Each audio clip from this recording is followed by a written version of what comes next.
하나님 말씀은 다니엘서 3장 1절부터 3절까지 그리고 8절 읽겠습니다. 느부갓네살 왕이 금으로 신상을 만들었으니 높이는 60규빗이요 너비는 6규빗이라. 그것을 바벨론 지방의 두라 평지에 세웠더라. 느부갓네살 왕이 사람을 보내어 총독과 수령과 행정관과 모사와 재무관과 재판관과 법률사와 각 지방 모든 관원을 느부갓네살 왕이 세운 신상의 낙성식에 참석하게 하며 이에 총독과 수령과 행정관과 모사와 재무관과 재판관과 법률사와 각 지방의 모든 관원이 느부갓네살 왕이 세운 신상의 낙성식에 참석하여 느부갓네살 왕이 세운 신상 앞에 서니라. 그때 어떤 갈대아 사람들이 나와 유다 사람들을 참수하니라. 원전으로 다시 보는 다니엘 세 번째 시간입니다. 3장의 말씀을 가지고 그리 아니하실지라도 종들을 지키시는 하나님, 이런 제목으로 말씀을 상고하겠습니다. 이 다니엘서는 구약의 예언서, 신약의 요한계시록처럼 다니엘서를 통해서 앞으로 될 일들을 우리는 알 수가 있습니다. 근데 요한계시록과의 차이점이 있다고 그랬죠. 다니엘서는 마지막 12장에 보면 이 모든 예언의 말씀을 봉함하라 되어 있는데, 요한계시록은 22장 10절에 보면 이 예언의 말씀들을 인봉하지 말라 이렇게 되어 있습니다. 그래서 이 다니엘서와 요한계시록을 같이 연결해서 보면 하나님의 먼 후의 일들을 시간적으로 멀리 있는 것들을 망원경으로 영상을 맺히듯 가까이 볼 수가 있습니다. 1장에서는 다니엘이 어떻게 하나님을 섬기는지, 하나님이 어떻게 감동을 받으셨는지 그런 얘기가 1장에 나오고요. 2장에서는 느부갓네살 왕이 꿈을 꾼 것을, 다니엘이 꿈의 내용과 그 해몽을 하는 것을 우리가 봤습니다. 그래서 그 결과 느부갓네살 왕이 그런 고백을 하죠. 바로 너희 하나님이 진짜 하나님이고 모든 신들이 하나님이라 고백을 합니다. 그렇게 인정을 했어요. 근데 오늘 3장에 보니까 그건 그렇게 인정하면 뭐합니까? 자기 신을 또 섬기기 위해서 이 신상을 만드는 장면을 볼 수 있어요. 우리가 신앙을 동의하는 것과 그를 믿음으로 사는 것은 차이가 있다는 말이죠. 하나님 말씀이 다 훌륭하고 좋다 인정하는 것과 그것을 내가 삶으로 사는 것은 차이가 있는 것을 볼 수 있습니다. 마찬가지로 느부갓네살 왕은 바로 여호와 하나님 어떤 분이라는 것을 몸소 깨달았어요. 밤에 꿈을 꾸고서 그 꿈 때문에 아주 번민하다가 그 해몽까지 다 듣고 하나님이 느부갓네살 왕을 세워서 어떻게 하실 거라는 것을 앞으로 미래의 일들을 다 알려주셨는데 그 며칠 안 갑니다. 바로 느부갓네살 왕은 자기 신을 위한 것이면 자기를 위한 거죠. 그걸 만들어 놓는 장면이 나옵니다. 느부갓네살 왕이 그 금으로 신상을 만들었으니, 근데 원래는 신상이란 단어는 아니에요. 그냥 형상이란 단어입니다. 형체인데 그것이 신을 모시는 모양으로 나왔기 때문에 우리말 번역어는 신상. 이 젤렘이라는 말씀 창세기에 많이 들어보셨죠? 젤렘과 때모트라는 말이 나오는데, 젤렘이라는 것은 눈으로 볼 수 있는 겁니다. 그 다음에 때모트라는 것은 눈으로 안 보이지만 공통점이 있는 것. 그래서 이 형상이라고 하는 것은 원래는 피가 있고 이렇게 눈으로 볼 수 있는 것이고 혼적인 것이고, 이 때모트라는 그 모양은 눈으로 안 보이는 영을 나타낸다고 했습니다. 이 젤렘이라는 단어가 여기서, 그러니까 확실하죠? 그냥 그리스도의 형상을 담기를 원한다. 그러면 그리스도의 인격을 담는 거 아닙니까? 근데 우리말은 그게 맞아요. 그러나 성경에서의 형상이라는 단어는 눈에 안 보이는 것이 아니라 눈에 보이는 것을 형상이라고 합니다. 근데 이건 높이로 보니까 약 60규빗, 1규빗은 약 45cm 정도 되니까, 이 규빗이라는 것은 사람이 이 팔뚝의 길이라고 그래요. 팔뚝이도 이 팔목부터, 그러니까 이 팔꿈치부터 손까지 길이가 한 45cm 되는 모양입니다. 60큐빗이니까 27m인가요? 27m짜리. 그럼 한 9층 빌딩 정도 되겠네요. 그 다음에 폭은 6큐빗. 이것을 바벨론 지방의 두라 평지에 세웠더라.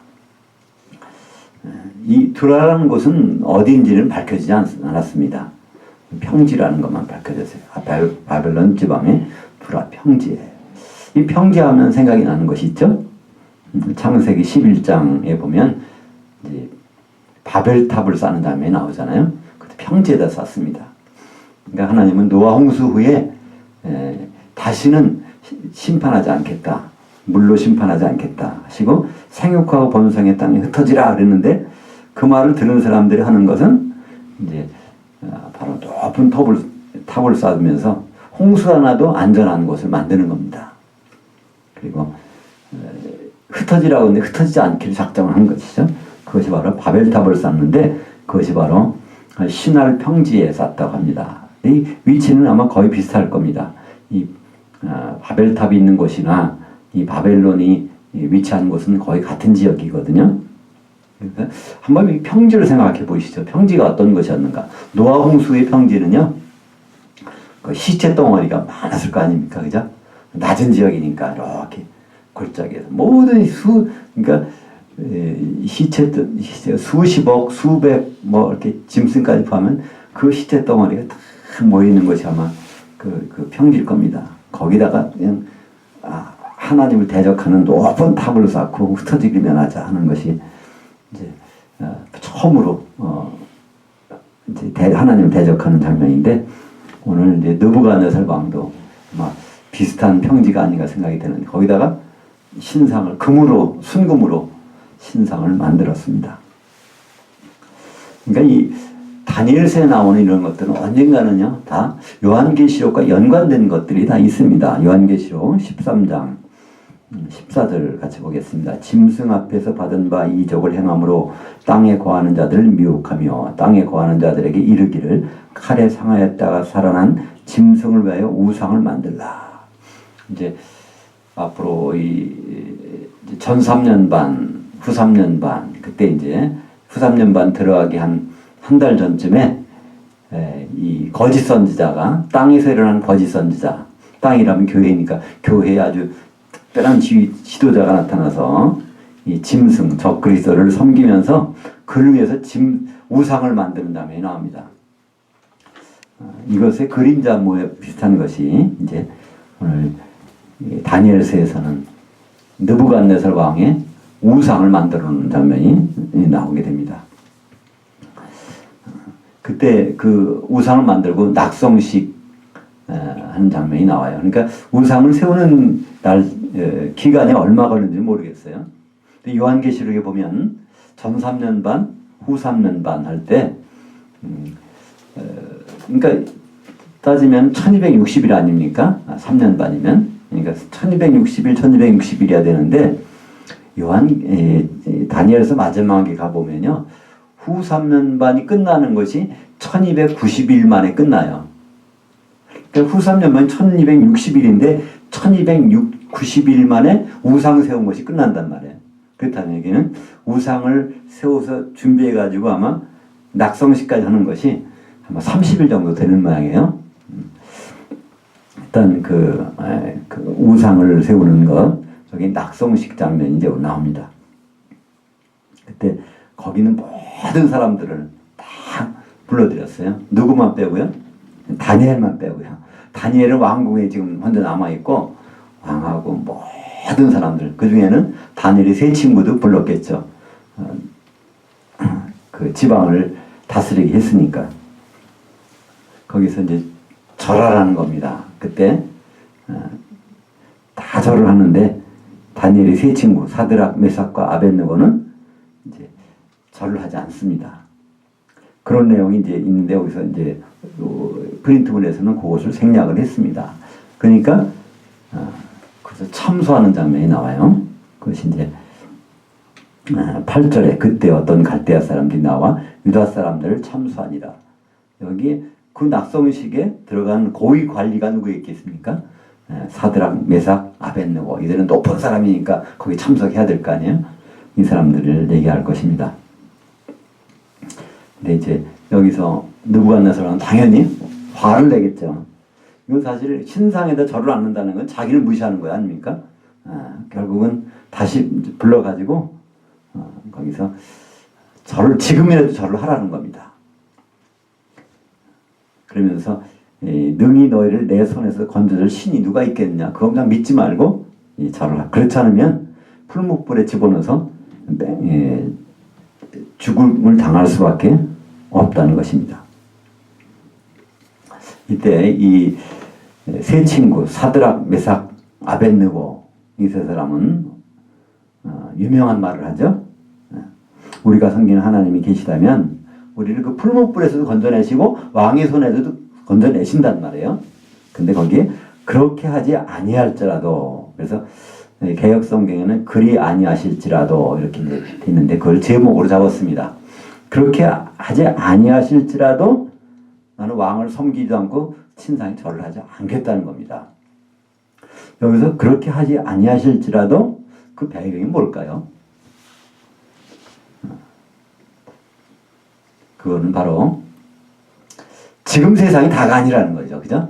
풀무불에 들어가 죽을 수도 있고 왕의 손에 걸려서 죽을 수도 있지만 그래도 나는 그거 안 하겠다는 거예요. 왜냐하면 다음 세상에서 하나님을 그 세상에서 역사하신 하나님을 믿기 때문에 이게 가능한 일이죠. 순교가 어떻게 가능할까요? 다음 세상이 없다면 어떻게 순교가 가능할까요?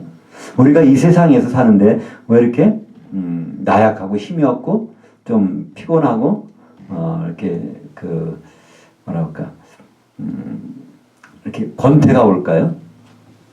다음 세상을 생각하지 못할 때마다 우리는 그런 순간을 맞지 않겠습니까? 그죠? 이 세상이 집착하다 보면 우리는 더 좋을 것 같지만 사실 마지막으로 힘이 없어지잖아요. 왜냐하면 점점 나이가 먹을수록 힘도 떨어지고 모든 것이 다 사람들 관계도 끊어지고 많은 친구들도 죽어나가고 그럴 거 아니에요. 그런데 이 세 친구는 그런 상황에서 말합니다. 하나님이 건져주실 건데 그렇지 않는다고 하더라도 이 세상은 문제가 없다는 거예요. 다음 세상이 더 좋은 세상이 있기 때문에 그런 것이 여기 함축되었다고 이렇게 보여집니다. 그래서 빨간 글씨로 내세를 믿고 있으니까 관계없다. 왜 그럴까요? 이 사람들은요 기도를 많이 한 사람들이에요. 또 이 사람들은요 성경책을 분명히 읽었을 거예요. 출애굽기 3장 6절, 15절, 16절에 보면 그게 하나님이 모세한테 하신 말씀이 있어요. 모세가 너희 애굽에 가서 그 바로한테 얘기를 해서 내 백성을 다 끌고 나오라 한다고 할 때 그럼 누가 그런 일을 시켰느냐 하면 내가 뭐라고 말합니까? 그때 하나님의 답변이 바로 나는 아브라함의 하나님, 이삭의 하나님, 야곱의 하나님이라고 하라 그러는 거예요. 예수님은 그걸 설명하시면서 산자의 하나님이시라고 그렇게 하라는 거예요. 그 아브라함도 죽었고 이삭도 죽었고 야곱도 죽었는데 그들을 살려낼 하나님이라는 것을 그 하나님은 나를 보냈다. 이거를 거기서 말씀하고 있습니다. 그러니까 이 세 친구도 분명히 성경 읽었을 거 아닙니까? 출애굽기 읽으면서 뭐 그것을 생각했을 것입니다. 그러니까 아브라함도 살리실 분인데 이삭도 이제 살리실 분인데 야곱도 마찬가지고 그러면 우리도 분명히 그분은 살리실 거야. 그러니까 그렇게 안 해도 풀무불에 들어가서 죽는다고 할지라도 신상에게 절을 하지 않겠다. 이것을 얘기를 합니다. 근데 그런 사람이 소개되는 것이 요한계시록 2장 13절 한번 보겠습니다. 내가 어디에 사는지 내가 아노니 거기는 사탄의 권자가 있는 데라. 내가 내 이름을 굳게 잡아서 내 믿음의 증인 안디바가 너희 가운데 곧 사탄이 있는 곳에서 죽음을 당할 때에도 내 믿음을 저버리지 아니하였도다. 이거는 버가모 교회 하신 말씀입니다. 우리 요한계시록 보면요, 이제 주의 날 여기가 이제 지금이고 이때까지는 내가 본 곳, 여기는 그 장차.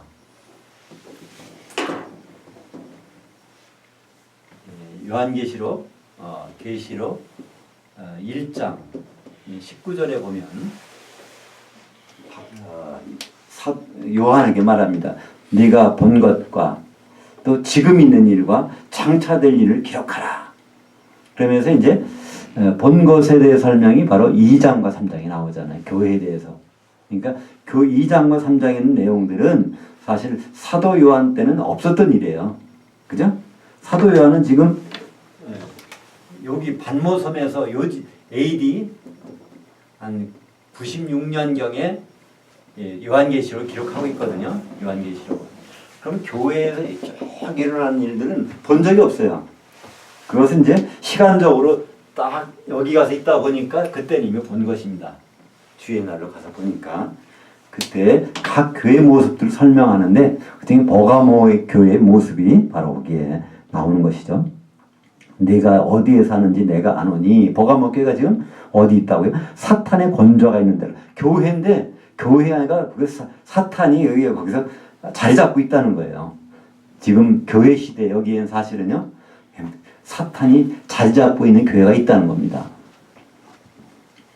그리고 근데 거기서 내 믿음의 증인 안디바가 너희 가운데 곧 사탄이 있는 곳에서, 그러니까 바로 교회 가운데서 안디바가 이제 순교를 당하는 겁니다.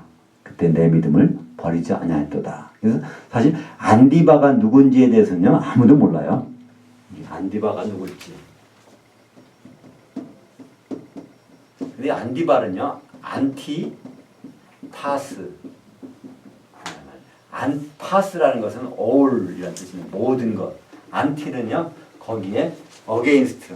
그건 모든 것에 대해서 용납을 않는다는 거예요. 그러니까 이 세상에 있는 뭐 세상적인 모든 것을 거기는 용납을 않고 있는, 그걸 지키다 보니까 순교를 당하는 겁니다. 그래서 안티바라는 것은 이것은 어떤 한 사람일 수도 있고요. 그것이 어떤 무리일 수도 있는데 하여튼 안티바가 그 교회 가운데서 결국 순교를 당하는 것, 그것에 대해서 말씀하고 있습니다. 그러니까 지금 사드락, 메삭, 아벳느고 순교당할 상황이 있는 거죠. 그것처럼 그런 상황에 처한 경우도 있다는 것입니다. 근데 이 사람들은 이제 순교는 안 당했지만 그런 비슷한 상황에서 지금 사탄의 이 사드락, 메삭, 아벳느고는 어떻게 보면 사탄의 대리인이라고 할 수 있어요. 느부갓네살 왕이. 느부갓네살 왕은 하나님께 사용되는 사람이기도 하지만 또 사탄의 대리자라고 볼 수도 있는 것이죠. 그런 데서 죽임을 당할 지금 상황까지 가 있는 것. 그것이 안티바 입장이 바로 사드락, 메삭, 아벳느고 입장하고 좀 비슷한 것에 있는 것입니다. 근데 결국은 그래서 풀목불에다가 집어넣게 되죠. 집어넣는데 여기서 한 말이 느부갓네살이 그래요. 풀목불의 강도를 7배나 더 하라는 거예요. 불을 세게. 그러다 보니까 이제 그 센 불에다가 이 세 친구를 가지고 집어넣으려다가 그 집어넣는 사람을 태워 죽였다고 그래서 워낙 불이 얼마나 센지 22절에 보니까 사드락과 메삭과 아벳느고를 붙든 사람을 태워 죽였어요. 불이 얼마나 센지. 그래서 결국은 이 세 친구는 불 속에 들어갔습니다. 어떻게 보면 순교를 당한 거예요, 이미. 그러고서 그 다음 나온 거는 사실 부활한 거나 마찬가지 그런 것으로 지금 설명되고 있는 것입니다. 요한계시 13장 15절에 보니까 그가 권세를 받아 그 짐승의 우상에게 생기를 주어 그 짐승의 우상으로 말하게 하고 또 짐승의 우상에게 경배하지 아니하는 자는 몇이든지 다 죽이게 하리라. 그러니까 앞으로는요 이 다니엘이 요 사건이 주전 536년 정도니까 한 2500년 좀 더 됐잖아요. 그때 사드락, 메삭, 아벳느고가 그런 상황이 닥쳤어요. 그죠? 근데 주님 오실 때 보면은 그때쯤 되면 그 전에 환란기에 이런 일들이 닥친다는 겁니다. 우상이 만들어지고 거기에 절하는 사람만 뭘 표를 받게 돼 있어요. 그 표 안 받으면 죽게 돼 있고요. 굶어 죽으니까 다닐수 못하고. 그것이 요한계시록 13장에 보면 이제 이 적그리스도와 거짓 선지자가 일어나서 활동해갖고 우상을 만들어 놓고 거기다 절하게 되면 666표를 받을 수가 있어요. 그거로 먹고 살 수 있단 말이에요. 근데 그거 하지 않으면 다 죽을 수밖에 없단 말이죠. 그런 상황이 올 수 있다, 온다는 얘기입니다. 당연히 다니엘서의 상황이 그냥 옛날 얘기인지 아니야. 이제 요한계시록 보면은 후 3년 반 들어서는 그 일이 분명히 일어날 것입니다. 근데 이제 그렇게 하고 끝나는 것이 아니라는 거예요. 24절에 보니까 가만히 이제 느부갓네살 왕이 이렇게 보고 있었잖아요. 보고 있는데 이 세 사람을 집어넣는데 거기 넷이 보인단 말이에요.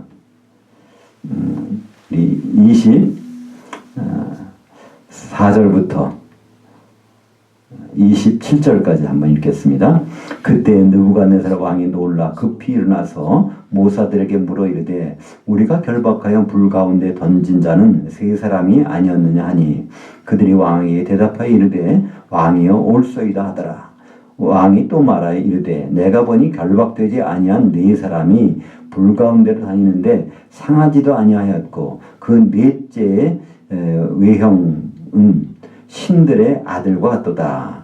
느부갓네살이란 맹렬히 타는 풀무불 아귀 가까이 가서 불러 이르되 지극히 높으신 하나님의 종들 사드락과 메삭과 아벳느고는 나와서 이리로 오라 하며 사드락과 메삭과 아벳느고가 불 가운데서 나오는지라. 총독과 지사와 행정관과 왕의 모사들이 모여 이 사람들을 본즉 불이 능히 그들의 몸을 해하지 못하였고 머리털도 그을리지 아니하였고 겉옷빛도 변하지 아니하였고 불탄 냄새도 없었더라.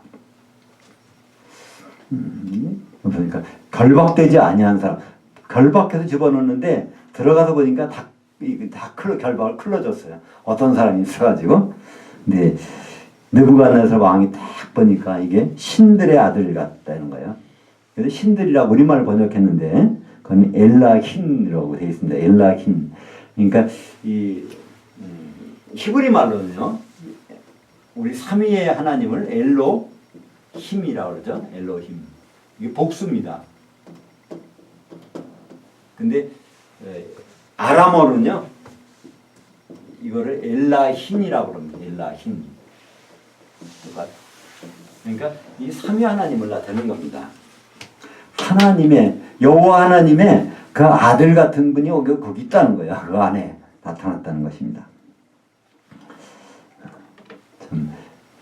그러니까 그런 일이 없었으면 이런 일들이 보여지지 않을 거예요. 근데 그들이 풀무불 속에 들어가니까 거기서 가차없이 나타나시는 거예요.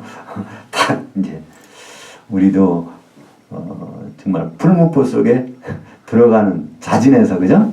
그런다면 여기서 이런 하나님 똑같은 하나님이잖아요. 그럼 들어갈 가능성은 희박하겠지만 만약에 그렇게 된다면 똑같은 일이 벌어지지 아니라는 법이 어디 있겠습니까?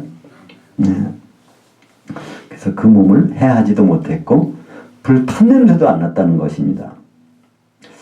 우리는 이제 이 다니엘서 3장에 이것은 굉장히 많이 인용도 되고 우리는 다 알고 있는 얘기예요. 그 사드락, 메삭, 아벳느고 이건 그냥 이게 줄줄 다 나오잖아요. 사드락, 메삭, 아벳느고 이게 발음은 어렵지만 다니엘의 세 친구. 그 세 친구의 믿음이 대단하다고 합니다. 그죠? 네, 우리는 사람에 대한 집중하다 보면요 금방 잊어버려요. 그러면 나하고 관계가 없어요. 근데 그 세 친구에 대가 집중적으로 그 세 친구에 관심을 두시고 해서 그 하나님을 볼 수 있다면요. 그러면 그게 그 하나님과 나의 관계가 형성된단 말이죠. 우리는 오늘 그래서 제목을 두 개로 정했는데 첫 번째 제목은 그리 아니하실지라도 이것은 그 세 친구의 고백입니다. 그러나 진짜 제목은요. 자기 종들을 지키시는 하나님. 우리가 그분의 정말 종이라고 하면요. 그분은 불 가운데 들어오셔서도 결박을 풀어내고 그 가운데 함께 하시겠다는 거예요. 자기 종이라면. 근데 하나님이 종이 아닌 경우는 그 해당이 안 되겠죠. 하나님이 진정한 종이라면 하나님은 그 상황에서 반드시 나타나셔서 활동하시는 구원하시는 하나님이라는 것을 이 다니엘서 3장에서 우리에게 보여주는 것이죠. 요한계시록도 마찬가지입니다. 요한계시록 15장 2절 보면요.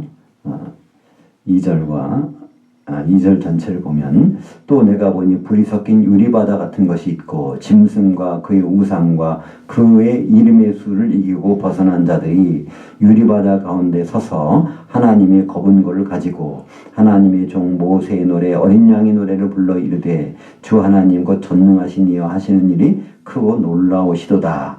만국의 왕이시여 주의 길이 의롭고 참 되시도다. 요한계시록 15장, 16장은요, 7대접의 재앙이 쏟아질 때입니다. 그럼 후 3년반이 다 끝나고 주님이 재림하시는 그 사이에 벌어진 일들이 요한계시록 15장과 16장이거든요. 그럼 한번 생각해 보시죠. 그때 하늘에는 어떤 일이 있었는지. 그러니까, 여기에 이제 45일. 이게 전 3년반이고요. 후 3년반. 근데 지금 요 상황을 좀 설명해 주는데 여기에 누가 있어요? 짐승과 그 우상과 그의 수를 이기고 벗어난 자들. 그러면 바로 이 전 3년반에 바로 시작할 때마다 순교당했다가 그리고 여기서 길바닥에서 벌떡 일어난 두 증인교가 있죠? 그들이 하늘 이리로 올라오라. 바로 거기서 올라갔죠. 그죠? 네. 올라간 이들이, 물론 유전에도 올라간 사람들이 있어요. 누가? 빌라델피아 교회가 올라가 있어요. 그런데 전 3년반, 후 3년반 끝나고 주님 재림하시기 전에 하늘에 누가 있냐면, 에베소 교회하고 라우디가 교회가 두 증인 교회가 이제 3년 반 동안의 길바닥에 있다가 요한계시록 11장 11절에 보면 그들이 벌떡 일어나서 이리로 올라오라 해서 올라가는 장면이 나옵니다. 그들에 대한 내용이 바로 짐승과 그의 우상과 그의 수의 이름의 수를 이기고 벗어난 자들이 나옵니다. 아직 이 서머나교회하고 버가모교회는 여기 없어요. 그죠? 이들은 여기 순교당해가지고 무덤에 있을 겁니다. 그들은 이제 주님이 재림하실 때 그들은 이제 주님을 만나게 되니까 그들은 여기에는 해당이 안 될 겁니다. 그들에 대해서 바로 주 하나님 그 전능하신 이여 하신 일이 크고 놀라우시도다 하면서 이 말씀이 나옵니다. 이런 상황이 바로 이 사드락 메삭 아벳느고의 상황이지 않을까 그런 생각을 할 수 있습니다.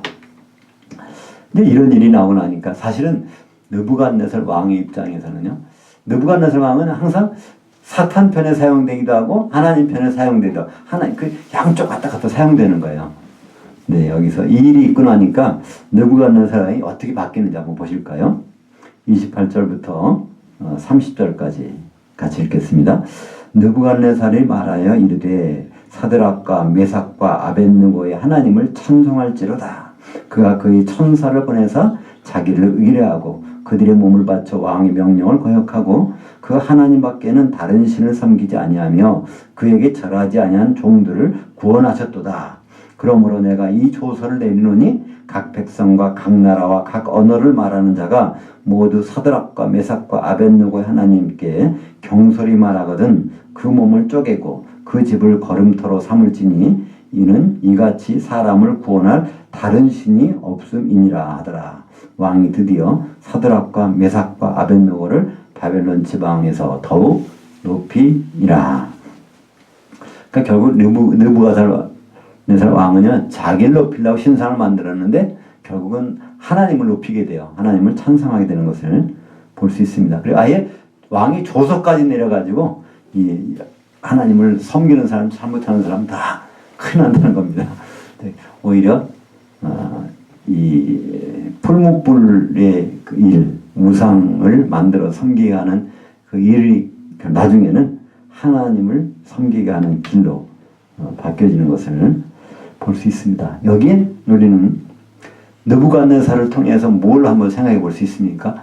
하나님을 정말 경외하는 그 종들이라면 하나님이 천사를 보내서 이렇게 했다는 거예요. 그러니까 거기에 보이는 거는 하나님의 아들 같은 분이 보였다고 하지만 느부갓네살 자기를 생각합니다. 그거는 그 외 천사라는 거예요. 바로 요한계시록 그렇지 않습니까? 요한계시록 처음 1장 1절부터 나오잖아요. 예수 그리스도의 계시라.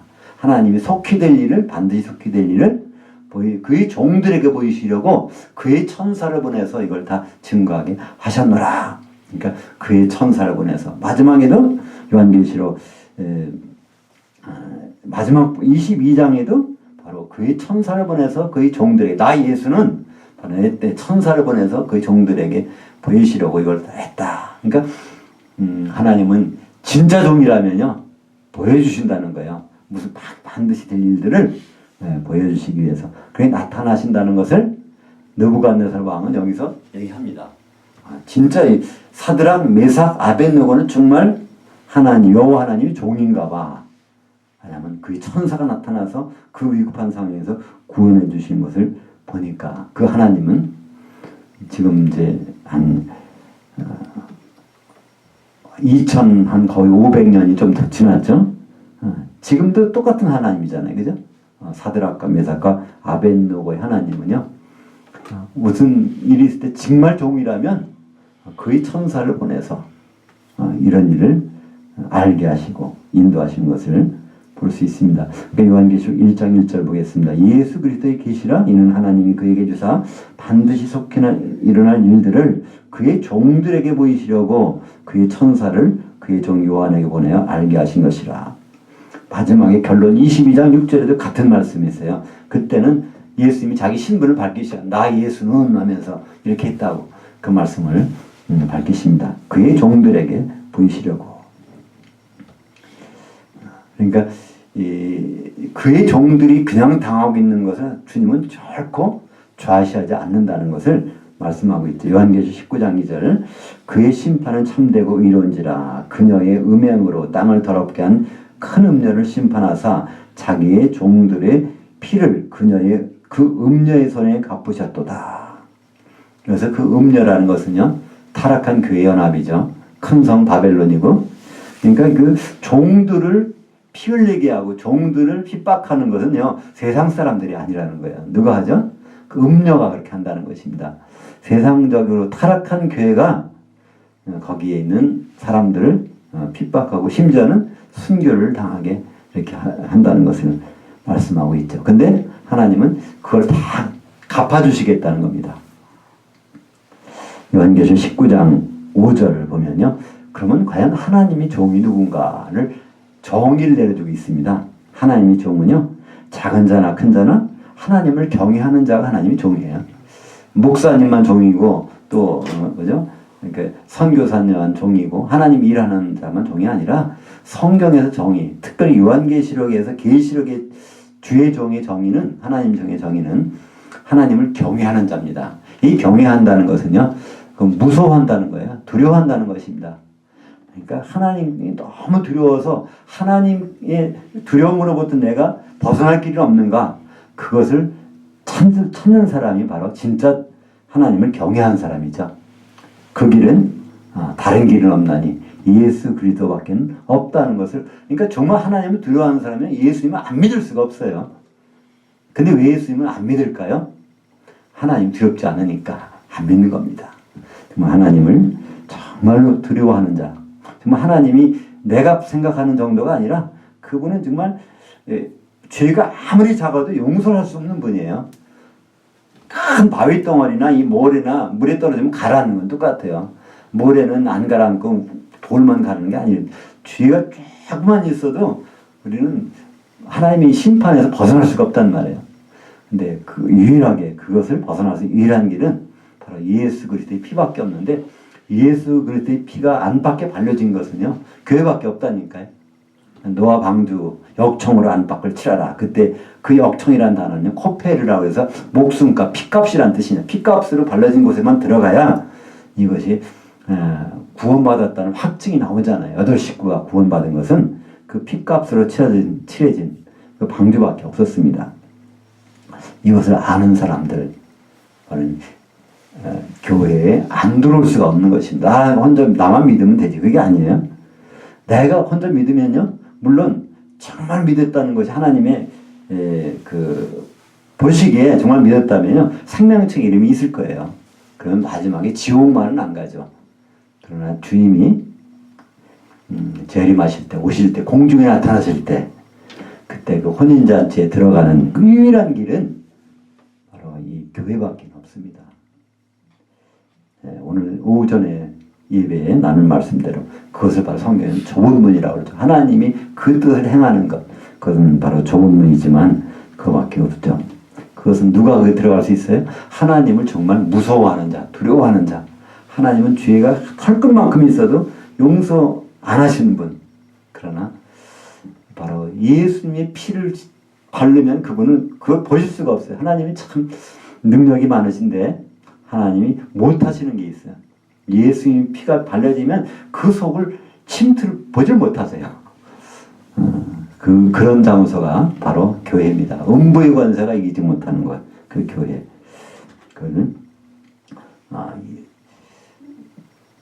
느부갓네살 왕의 눈을 통해서 사드락과 메삭과 아벳느고의 그 순교를 통해 순교한다는 그 자세를 통해서 하나님은 그 아들의 모습으로 나타나셨고 바벨론의 느부갓네살 왕은 그걸 주의 천사로 보게 됐고 지금 우리는 요한계시록에서는 바로 요한계시록 전체에서 나타나는 그의 천사의 모습, 바로 힘센 천사, 다른 천사, 이런 모습으로 계속 바뀌면서 나타나시는 우리 예수님 모습을 볼 수가 있습니다.